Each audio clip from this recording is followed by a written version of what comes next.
Hey buddies, I want to do a vlog about the No Man's Sky thing, mainly because, I feel like doing one of these every time I release a show that has the ellipses and then awesome without an exclamation mark, which you're supposed to translate as sarcastic, because that allows us to continue to say awesome in our titles without actually proclaiming the game to be awesome. We played No Man's Sky, and I delayed releasing that video for a while because, despite what some of you may think about me, it hurts being cynical sometimes. I don't like it. I hate it on the show when we play a game that I don't like. And I hate the fact that I can't be a liar like so many other YouTubers out there, I feel like, who can just put on this enthusiasm about every game they play, no matter what, and only see the positive in it. And I am bogged down by this ceaseless need to express my real opinion and real thoughts and premonitions about a game, even from the very tip of the iceberg. I have to give you, like, you know what?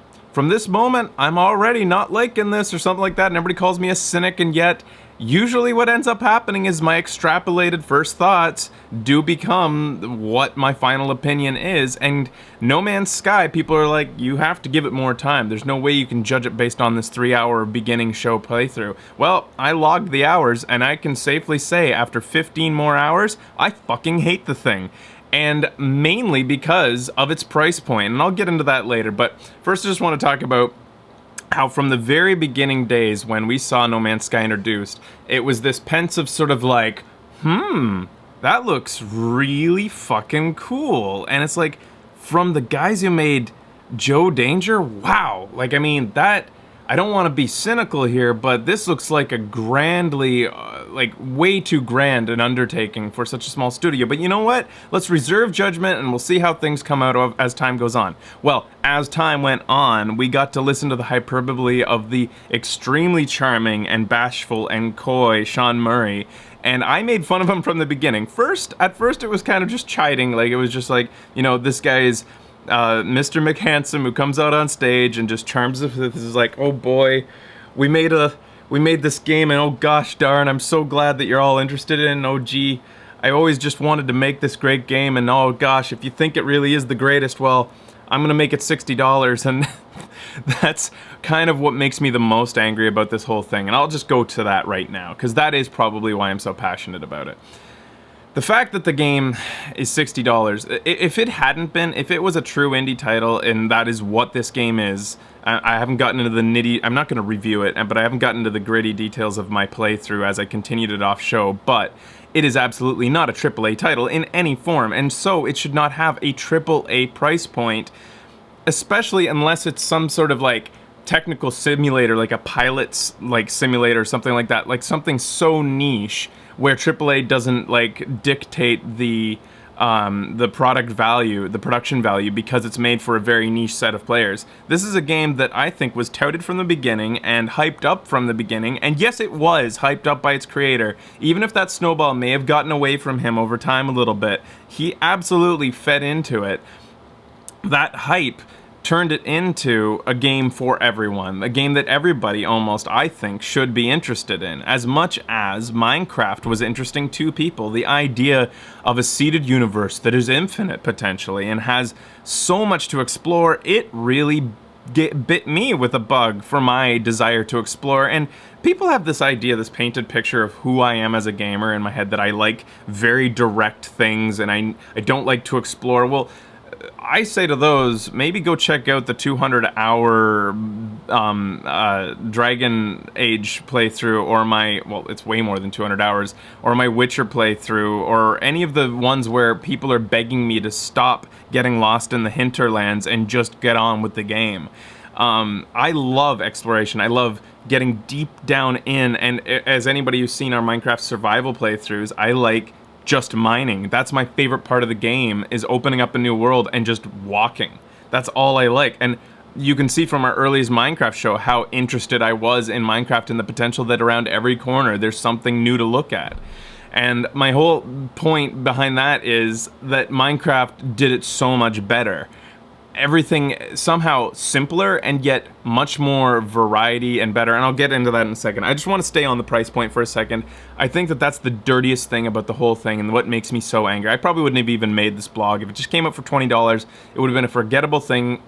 It's still kind of annoying that it was overhyped and oversold, but it would be, I would say, like, you know, it's there, it is what it is, and for $20, it will be enjoyable to quite a few people, I think, still. It's not horrible, but it's not great. It certainly isn't what it turned into in the media spotlight, in our eyes, in the viewers' eyes.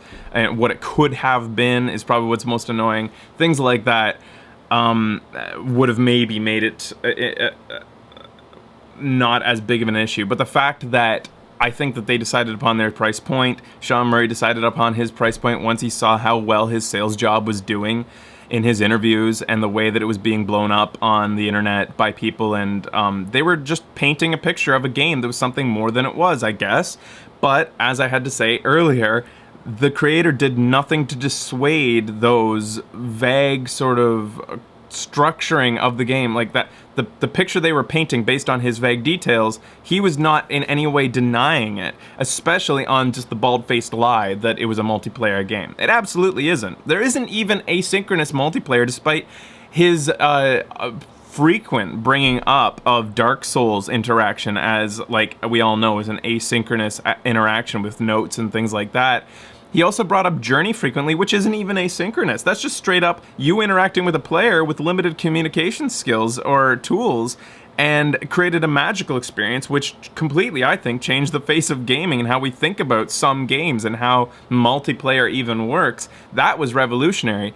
And as he, I think, sort of got sparkly-eyed and realizing that people were seeing what he was potentially making as revolutionary, I think he got caught up in his own sales job and continued to just perpetuate something that wouldn't be, and he knew it from the beginning, I swear to God. And he even goes so far as to, on the eve of the release, say, let's make it super clear, this isn't a multiplayer game, don't go into that expecting that.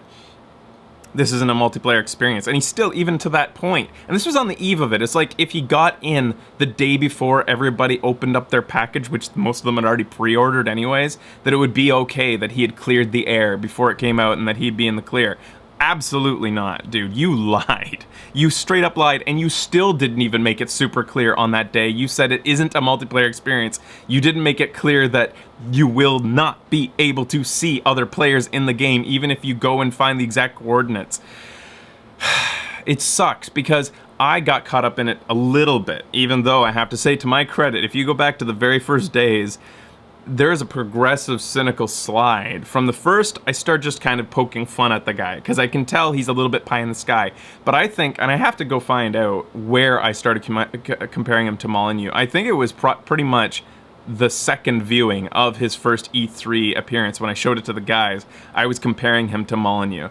And that's what he is. He's a Molyneux Jr. It's the second coming of Molyneux, a man who has already sort of stamped his feet and thrown his tantrum and basically left the gaming sphere, saying, I don't want to put words in his mouth, but Molyneux, the feeling that I've gotten from his departure, his supposed departure, I'm sure he'll be back. He'll rear his head again. But has been like, people just didn't understand me, and you know, like, I don't like it anymore. Everybody's so negative about everything and stuff, and that's what is the crux of why we got so caught up in these guys' words. They have this beautiful talent of explaining things with this childlike, wide-eyed wonderment that we all get caught up in, and you guys have seen me get caught up in it with games that I really am excited about. This thing that goes back to our innate desire to just see something new in gaming, and to get to look at something shown at E3, a trailer, or just an article, a developer talking, and to hear something that sounds unbelievable, but to think that it truly could end up being as good as they said. I'm trying to remember the last time that happened in gaming, where something was promised and ended up being as damn good as it said it was. It has happened. I just can't remember the last time, because I get all muddled up with the other things, the fake promises. But anyways, that's why it works so well. It's because we hear these guys talk and we're like, oh my god, I really want that. And you know what? I've been burned before, but this time I have a feeling that, you know, maybe this is going to work out. But the thing is, we can't even blame the guys who perpetuate these lies, who create these lies, because there is no repercussions to it. As we saw from Molyneux, he was able to do it again and again and again and again and again, and continue to inflate pre-orders and pre-sales, or even just straight up sales, before we had the internet and day zero interviews, reviews, so that people could stop buying. But Molyneux was always able to hype up his games and profit from it, and nobody really learned the lesson, I think, until the advent of social media, where his name became sort of synonymous with a joke of overhype. And what I'm hoping is that with the fallout from this initial release, that we won't see a second coming of Molyneux, and that we won't see Sean Murray on a stage again in about 4 years, and we're all ready to forgive him because he has a beautiful beard and a cute smile, and he talks with a very humble sort of dialect, and that you just want to believe again. But I think it will happen again. I absolutely do. And I will be blamed as the cynic again when I see everything that he says and I don't want to believe it right off the bat. It sucks, because there was parts where I played it. So I guess I'll get just really quickly talk about my experience off show. The game is shallow. I saw one reviewer say something like 1,000,000 miles wide and 1 inch deep. That is absolutely the most beautiful review of the game that I've ever heard. That and abundant crashes. Put that on as a footnote. Because that's what it is. Yes, everything is a little bit different when you go here to here and here. Every universe, every solar system that you travel to has planets that are slightly different than the last. Every plant that you scan, if you compare it to the last planet you scanned halfway across the galaxy, is slightly different from the last, but every animal, every plant, every rock that you see is so similar to the last one that it absolutely doesn't seem like you're looking at something that was infinitely generated. You're just looking like at a very slight modification of the last, or that's not the right way to put it. But the point is, there is no variety. It just feels like you're exploring desertscapes. And the thing is, people are like, well, it's the first of its kind. No, it's not. Spore, first of all. Second, and this game is Spore. It is so Spore for a new generation. It is so I would almost say that Spore was better, because the creatures to me were a bit more wacky, and there was potential for a lot more comedy because of its weirdness and the way that it didn't take itself so seriously, I feel. Anyways, Minecraft, though, I keep coming back to Minecraft. I think that Minecraft, with a set of mods that allowed you to go from planet to planet in Minecraft, I bet you there's mods like that exist, and I bet you could recreate the same thing except way better in Minecraft today. Minecraft itself, just without mods, is far more interesting. Like the fact that in our last server, they named a mountain Rhino Mountain because it looked like a rhino, and that was a random mountain that had sprung up during its procedural generation, its seed. There's nothing that special. Well, procedural generation is special when it works, but there's nothing brand new about procedural generation, and Minecraft is one of the most successful games to date that did it right. On that note, by the way, the procedural generation that was made possible in No Man's Sky actually came about because of what may have been the theft of a formula from another company that has said that it didn't want to block. It has a patent for the formula that it thinks is used in the game, that Sean Murray admitted to possibly using in his game, that the game wouldn't have been possible without this super formula that he used from a company that was by Johan Gielis. And he says that he has the patent to it for the last 10 years, and he says he doesn't want to block the sale of the game, he doesn't want to block the release, and he didn't. But he wants to talk to them about possibly exchanging some ideas because they were planning on making their own game with this super formula. But he says that the Hello Games won't even respond to him, won't even contact them back. It really seems a little dirty. Almost as dirty as charging $60 for a game when you realize that the hype was going to let you cash in on said ridiculous sticker price. That's what, again, makes me the most angry and makes me the most passionate. I have all these other details about the whole thing and about calling Sean Murray's character into question and the future of, like, snake oil salesman in the industry, but what it really comes down to is the fact that I grew up as a kid who sold my most beloved game of all time, Earthbound, so that I could play my second most beloved game of my generation growing up, Chrono Trigger, I had to budget so hard, so strictly, save up, that a price tag to me is one of the most important parts to the gauging whether a game's worth, because literally you're gauging its worth, its dollar worth. And so pound for pound, dollar for dollar, is No Man's Sky worth $60? Not even fucking close. $15 maybe for a romp, but not with the crashes that plague it throughout, jumping from solar system to solar system. On my own playthrough, and this is a disjointed fucking vlog. You have to like search through this vlog to find the details of my review or my gameplay, to my rants about Sean Murray, to my thoughts about the future of gaming, the hype and stuff like that. But I don't give a fuck. Listen to the whole thing. What was I gonna say? I was gonna talk about fucking jumping from. Oh yeah, I played it on my own. I followed the Atlas path. And I actually started to get a little bit interested into it, and that was until I started to get bogged down by the similarities of everywhere that I went, and just the pure annoyance with how long it took to do simple things like selling and buying, landing at a spaceport, the initial cool factor of flying onto a planet and then back into space without any transitions and seamlessly. That novelty wears off pretty quickly when you realize how long it's going to take you to get to the next place that you need to get, just so that you can get a little bit of mineral, so that you can get your next warp core, so that you can jump to the next place, so that you can get to the next Atlas place or the Atlas interface, so that you can see what the fuck they want.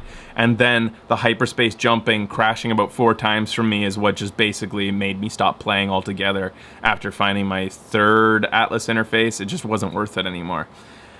The sad thing is the potential for something really, really cool is there, maybe in the hands of a AAA studio that can take on something so grand and so, what we all thought at the beginning, so ambitious, something that maybe a team that had made a runner stunt game, Joe Danger, I don't want to disparage them for making those games. Game makers are great no matter what they make, if they make something worth playing, but this was obviously, it was like, if it looks like a duck type of thing, it was too grand a thing for a small studio to take on, which was one of the biggest things that they continued to sort of pump up the game with, was like, we're a small studio, boy gosh, and I'm so glad that you're really supporting us, and boy, we're just a few guys, and we're so small, and we're making the greatest game of all time, I know, and I'm so glad that you all believe that. And it's like, well, fuck you, we don't believe it, you didn't make it, you lied to everybody, and nobody's gonna believe you again, I hope.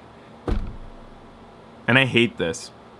I absolutely hate being this negative, because, and I need to maybe pepper it in, it's only I get really passionate when I'm really, really negative. I need to maybe make more vlogs where I'm really, really positive, but the only other one I've wanted to make lately is how much I love Overwatch, and that comes with this huge amount of negativity, because I feel like I'm being forced to not play it, or like I have to feel guilty about playing it because so much of our audience is annoyed with me playing it. So that vlog, even though positive, would come along with a whole bunch of negativity, being like, this is why I'm playing it so much, almost as an excuse, like I have to like tell you why I love a game or something like that. I don't know, maybe I should vlog more, maybe I should vlog less. No idea. I don't know. I avoid it sometimes because I feel like I have to be super informative during these, because on the show I can kind of just like fly by the seat of my pants and like talk loudly, and I'm kind of just being entertaining fresh if you're entertained by it. But in these vlogs, I feel like I have to be reasonably well informed, and sometimes I don't want to be. I had to read like for 2 hours shit about Sean Murray, and I hated it, every second of it. I just hate reading fucking marketing speak, and I do get excited talking to developers, and that's what makes me feel so bad about this. I get excited when I talk to developers, and I feel their enthusiasm, and I get enthusiastic about a game, and I can feel their passion and their drive and their creativity, and I think Sean Murray has it too, and I don't think that I think that he's a creative who truly probably believes a lot of his own words, even though I think in the back of his head he knew that the snowball was getting out of hand. I hate being this negative about somebody who makes things, because it's one of the things that I respect the most, is people who make things however they're received. What I don't like is the snake oil selling, and that's where the negativity comes from. But yeah, I hope it gets across how much I hate being negative. The whole point of the name of the show, Video Games Awesome, was to always focus on the awesome. And I try to bite my fucking tongue. And there's been a few games in a row I feel like we've had bad luck with. Telltale, I've really started to get disenfranchised with. Like, I've gotten really, the romanticism is gone. I've gotten so annoyed and cynical, jaded maybe, about the lack of real choice, and that was a whole Batman fiasco, and in that case, people actually like that game. So in this is one case where I feel like I'm maybe on the popular side of opinion on this. Like, people have all decided. I feel like if I'd put out that No Man's Sky video, we hide all of our ratings, but that No Man's Sky video actually has about 2/3 positive ratings, 1/3 negative. I was expecting to be bogged down by negative ratings. I thought this game was so beloved, but over the few days that I waited to put it out, because I didn't want the negativity, I just couldn't take it for a couple days. And then I finally put it out. I think if I put it out on day one, it would have gotten that kind of downvotes. Because I feel like, for whatever reason, people don't believe me. They just think I'm a negative person, and when I don't like a game, it's not my honest opinion, it's because I want to be negative that day. And that happened with Batman, and people are like, oh, you're just fucking, you wanted to hate it from the start. No, it's not true. I don't want to hate games. I love games, and I want to love them. I've been surprised by games on the show. I've gone into games, ended up biting my tongue and saying, you know what? I didn't expect it was going to be like this. There's been games where thought I was going to love, and I ended up hating them. And despite people, like, you know, blaming me or accusing me of positive bias going into a game, when I start to dislike a game that I can't think of an example right now, but this has happened where I've gone in with super hype, being like super excited, and people are like, oh, you're just so hyped up and like biased about it, just like everybody else. You think it's like you're just on the wagon or whatever, and then I start to dislike it, and people are like, oh, you're just so cynical and you just want to hate every game. It's like, you can't fucking win in this industry sometimes. This has just become another thing. This has almost become too real. I'm really just talking to a camera in a studio by myself.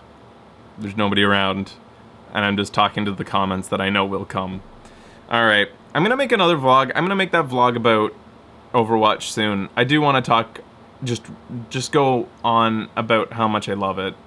I talk about this Overwatch at length at the beginning of the Overwatch shows, but I want something that maybe everybody who doesn't tune into the Overwatch shows will actually watch. And just to hear my sales pitch and hear why I love it so much. Anyways, there's some cool games on the horizon, though. We're gonna get back to VR. Got my HTC Vive stuff over there. Just felt like we were constantly, there was a reason for couch shows constantly, so moving the couch for a VR show just felt like every day. It was like every day I felt like moving it to do a VR show. It was like, well, we have another show in 2 days, though. We have, like, you know, Awesome Piece Theater. It's like, do you really want to move that 400-pound couch? That's not that heavy, but, you know, it's like, it takes time to set up and stuff, so. But now I think we have a couple weeks of stretch without anything, so it's time for VR maybe. And I think I'm excited for that. That's new. Alright guys, I love you. Thanks for watching. See you later.